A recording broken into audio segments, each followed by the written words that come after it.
नमस्कार, आप सबका स्वागत है ज्योतिष चर्चा में। और ज्योतिष चर्चा में ज्योतिष की हम बात करेंगे। उससे पहले आप सबको एक बार फिर से नववर्ष की हार्दिक शुभकामनाएं। आज 1 जनवरी 2025 का दिन है। आप सबके लिए वर्ष 2025 कैसा रहने वाला है, आज मैं आपको जो बताऊंगा वो आपकी राशि के आधार पर नहीं बताऊंगा, बल्कि आपके लग्न के आधार पर बताऊंगा। यानी जो भी मैं आपको बताने जा रहा हूं वो आपको आपके लग्न के आधार पर देखना है। यानी चंद्रमा आपका जिस राशि में बैठा है उस राशि के हिसाब से आपको ये बिल्कुल भी नहीं देखना है। हाँ, अगर आपका चंद्रमा लग्न में ही बैठा हुआ है तो फिर आपका लग्न और चंद्र राशि यानी दोनों एक ही हैं, तो आप उसको लगा करके इसको देख सकते हैं। तो वर्ष 2025, अब चाहे आप किसी भी लग्न के क्यों ना हो, आपको जो मैं आपको बताने जा रहा हूं वो आपके लग्न के आधार पर ही उसको आपको लगा करके देखिए। 2025 का जो वर्ष है, ये इसका जो मूलांक यानी वर्ष का जो नंबर होता है उसको ही सिर्फ आपको लेना है, वो है 2025। यानी 2025 को अगर आप प्लस करेंगे तो 2 + 0 + 2 + 5 यानी कि ये आता है आपका 9 नंबर। अब 9 नंबर को जब आप अपनी जन्म कुंडली को ओपन करेंगे तो आपने देखा कि उसमें 1 से लेकर के 12 नंबर तक लिखे हुए हैं, और वो 12 खानों में लिखे हुए हैं। यानी 12 जो हाउसेज होते हैं उसमें वो 1 से लेकर के 12 तक वो लिखा हुआ है। तो अगर आपकी लग्न ऐसी लग्न है कि जिसका 9 नंबर अगर आपके तीसरे घर में लिखा हुआ है, आपके छठे घर में अगर 9 नंबर लिखा हुआ है, और अगर आपके 11वें घर में अगर 9 नंबर लिखा हुआ है, तो ये जो वर्ष है आपको आपके कार्य क्षेत्र के लिए बहुत अच्छा होने वाला है, आपके एफर्ट्स के लिए बहुत अच्छा ये होने वाला है।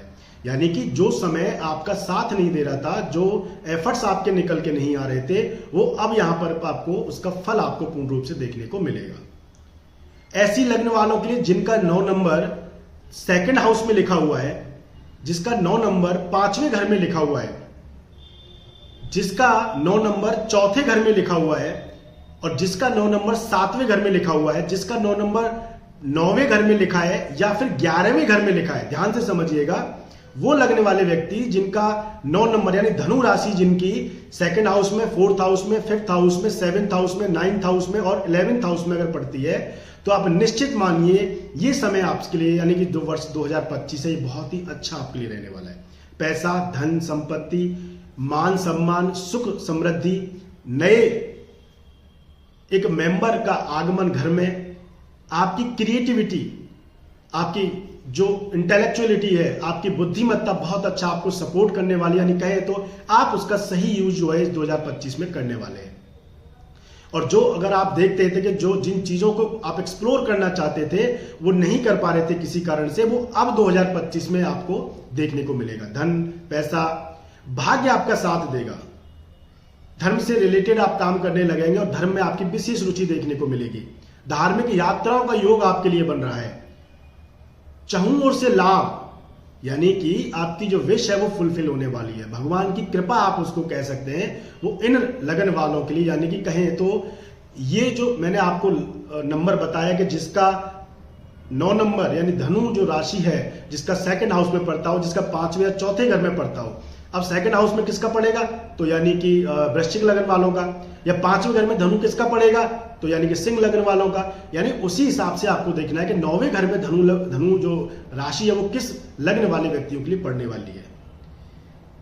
तो ये जो मैंने अभी आपको बताया कि 2025 को आप प्लस करिए, और जो 9 नंबर आता है अगर आपका इन हाउसेज में पड़ता है तो उन हाउसेज से रिलेटेड, उस घर से रिलेटेड आपको क्या अच्छे और क्या बुरे प्रभाव आपको देखने को मिलेंगे। वहीं अगर ये 9 नंबर आपके अगर 8वें घर में पड़ता हो, छठे घर में अगर पड़ता हो ये 9 नंबर का जो साइन है, तो यानी कि आपको कष्ट वाला समय आपको रहने वाला है। विशेष सावधानी आपको यहां पर बरतनी चाहिए। एक और चीज आपको समझनी चाहिए कि जब भी कोई प्रेडिक्शन होती है वो एक ब्रॉडर लेवल पर की जाती है। अगर आपकी जन्म कुंडली में हो सकता है कि धनु जो राशि है वो आपकी छठे घर में या 8वें घर में पड़ती हो, लेकिन रिजल्ट उसके अलग देखने को मिल सकते हैं, क्योंकि यहां एकमात्र धनु राशि के ही ऊपर सब कुछ निर्भर नहीं है।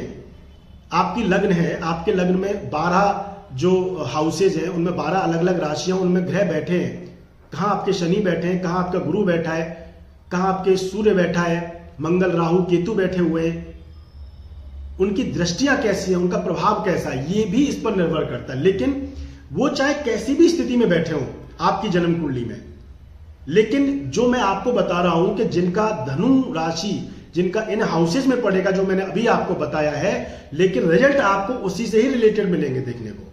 लेकिन रिजल्ट्स कैसे हो सकते हैं कि उसमें थोड़ा डायल्यूशन आपको देखने को मिल सकता है, कि वो किसी दूसरे वे में आपको देखने को मिल सकते हैं। लेकिन ओवरऑल अगर देखा जाएगा कि 2025 आपके लिए कैसा रहने वाला है, तो निसंदेह आप सबके लिए अच्छा रहने वाला है। उन लगने वालों के लिए जिनका जुपिटर का जो एक मैंने साइन आपको बताया, मूल त्रिकोण राशि जो है उनकी धनु, वो सेकंड हाउस में चौथे, पांचवें, 9वें और 11वें घर में अगर पड़ती है, तो एक अच्छा समय आप देख सकते हैं, बहुत ही अच्छा सुकून देने वाला आपके लिए होने वाला है। वही अगर छठे और 8वें घर में पड़ता है, कष्ट का ये समय रहने वाला है। कोई ना कोई परेशानी आपको जीवन में जरूर देखने को मिलेगी। आपके जो जॉइंट वेंचर्स है, यानी कि जो भी आपके कॉर्पोरेट से रिलेटेड जो आप काम करते हैं, उसमें आपको प्रॉब्लम्स देखने को मिलेगी। आपके स्वास्थ्य से रिलेटेड जिनका छठे घर में पड़ता है, उनको कर्जे से संबंधित, धन से संबंधित परेशानी, स्वास्थ्य से संबंधित परेशानी, उनको शत्रुओं से खास सावधान रहने की विशेष आवश्यकता यहां पर देखने को मिलेगी। वहीं अगर बात करते हैं कि अगर जिनका धनु जो राशि है, जिनका अगर लग्न में पड़ता हो, जिसका 10वें घर में पड़ता हो और जिसका 12वें घर में पड़ता हो, उसके लिए ये जो वर्ष है 2025, ये अगर मैं कहूं तो कार्य क्षेत्र के लिए काफी अच्छा होने वाला है। नए नए एक्सप्लोरेशंस, यानी कि नई नई चीजों को जानना और अपने व्यक्तित्व का विकास, यानी कि पर्सनैलिटी का इन्हांसमेंट, एक नई ऊर्जा का संचरण उनको देखने को मिलेगा। कहें तो 2025 जो है इनके लिए एक नई खोज, नई चीजों को जानना और अपने आप को पहचानना, अपनी शक्तियों को पहचानना, यानी कहे तो अपनी कैपेबिलिटीज को पहचानना, ये सब इनके लिए देखने को मिलेगा। एक इन्हांसमेंट, एक नया इंप्रूवमेंट इनके कैरेक्टर में, इनका जो व्यक्तित्व है उसमें देखने को मिलेगा। कार्य क्षेत्र में इनको सफलता मिलेगी। और सबसे इंपॉर्टेंट, क्योंकि 12वें जब घर की मैंने बात करी है, तो परोपकार की भावना और धर्म से संबंधित इनको कार्य करते हुए आप जरूर देखेंगे। तो ये था एक छोटा एनालिसिस 2025 का। अगर आप इसको सही तरह से, सही सटीक तरह से अगर इसको आप लगाएंगे, तो निश्चित ही आप पाएंगे कि आपको कैसा ये समय जो है, जो मैंने आपको बताया कि जैसे 2025 को आपने प्लस किया, उसी प्रकार से आप कभी भी जब पीछे वाली जो साल आपके गए हैं उनको अगर आप प्लस करेंगे, और जिस हाउस में उसका प्लस करने के बाद जो राशि बनता है वो अगर जिस हाउस में जाता है, उससे ही रिलेटेड आपको चीजें देखने को मिलेंगी। मान लीजिए किसी ने 2015 का अगर साल को अगर आपको देखना है, तो 2015 यानी कि 8 नंबर बनता है। 8 नंबर को आप देखिए कि आपकी राशि में कौन से घर में वो पड़ता है। अगर वो किसी कष्ट वाले घर में पड़ता है, निश्चित ही आपको कष्ट देखने को मिला होगा।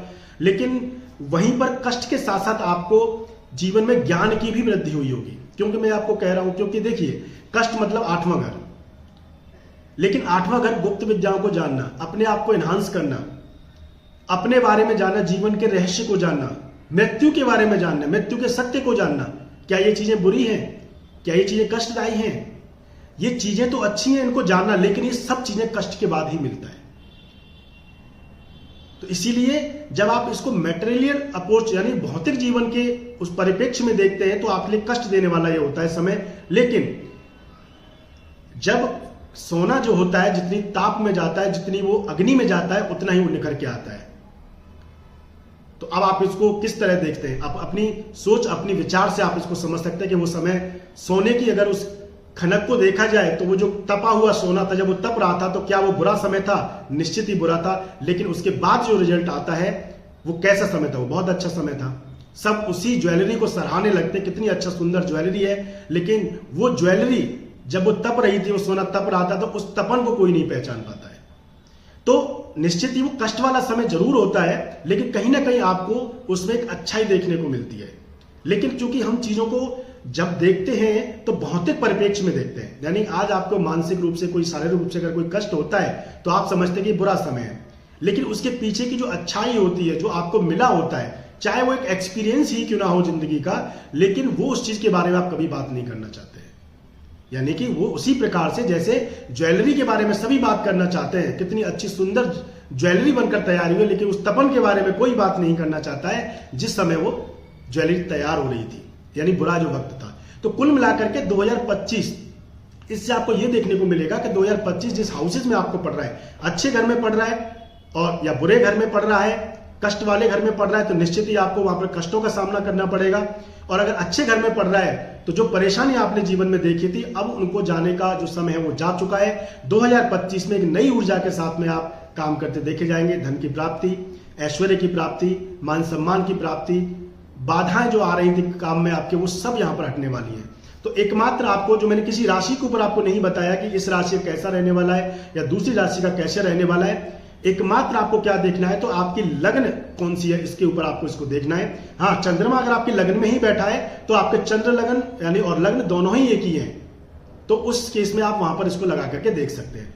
तो दोस्तों, ये था 2025 का एक छोटा सा विश्लेषण। आने वाली वीडियो में आपको एक महत्वपूर्ण ट्रांजिट शनि का होने वाला है, उसके बारे में 12 राशियों को लेकर के आने वाला हूं। तो अगली वीडियो में फिर से मुलाकात होगी, तब तक के लिए नमस्कार।